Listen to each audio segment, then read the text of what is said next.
یہ کفار جو نبی علیہ السلام کی تکذیب کرنے والے تھے اور قیامت کے منکر تھے، اس عذاب میں جھونک دیے جائیں گے، اور اللہ فرما رہا ہے کہ وَمَا تُجْزَوْنَ إِلَّا مَا كُنتُمْ تَعْمَلُونَ، اور تمہیں صرف وہی بدلہ دیا جائے گا جو تم عمل کرتے تھے، جو تمہارے اعمال تھے، حرکتیں تھیں، ان کے مطابق تمہیں بدلہ دیا جائے گا۔ انہوں نے کفر کا ارتکاب کیا، شرک کا ارتکاب کیا، اور ان کا بدلہ دائمی جہنم کا عذاب، خالدین فیہا وما ھم بخارجین من النار، جہنم میں ہمیشہ رہیں گے اور کبھی جہنم سے باہر نہیں نکالے جائیں گے۔ یہ بدلہ تمہارے ان اعمال کا ہے جو تم نے دنیا میں انجام دیے، اور یہ بدلہ بھی عدل کے ساتھ، کسی قسم کا ظلم نہیں ہے۔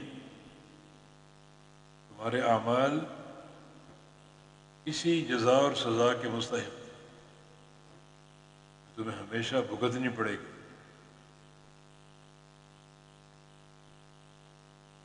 ہاں، کچھ بندے اس عذاب سے بچائے جائیں گے، فرمایا کہ الا عباد اللہ المخلصین، مگر اللہ کے وہ بندے، عباد عبد کی جمع، عباد اللہ اللہ کے بندے، المخلصین جو مخلص تھے۔ مخلص کا معنی جو چن لیے گئے تھے اخلاص کے لیے،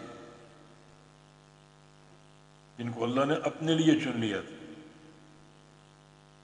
اگر مخلص ہو لام کی زیر کے ساتھ تو معنی اخلاص والا بندہ، اور اگر مخلص ہو لام کی زبر کے ساتھ تو معنی ہے اللہ کا چنا ہوا، پسند کیا ہوا بندہ، جن کو اللہ نے اپنے لیے چن لیا تاکہ وہ اخلاص پر قائم رہیں۔ یہ بہت بڑی سعادت اور بشارت ہے کہ اللہ کسی بندے کو چن لے اپنی ذات کے لیے، اپنی عبادت کے لیے، اور اپنے دین کے اخلاص کے لیے۔ اللہ تعالیٰ کے جو مخلصین بندے ہیں وہ اس عذاب سے بچا لیے جائیں گے، بلکہ اولئک لہم رزق معلوم، یہ وہ لوگ ہیں جن کے لیے رزق ہے معلوم، مقرر۔ وہ رزق معلوم جنت ہے، جنت کے باغات اور جنت کی نہریں اور جنت کی حوریں اور جنت کے محلات، جو نہ کسی آنکھ نے دیکھے، نہ کسی کان نے سنے، اور نہ کسی دل میں ان کا تصور پیدا ہوا۔ یہ رزق معلوم ہے۔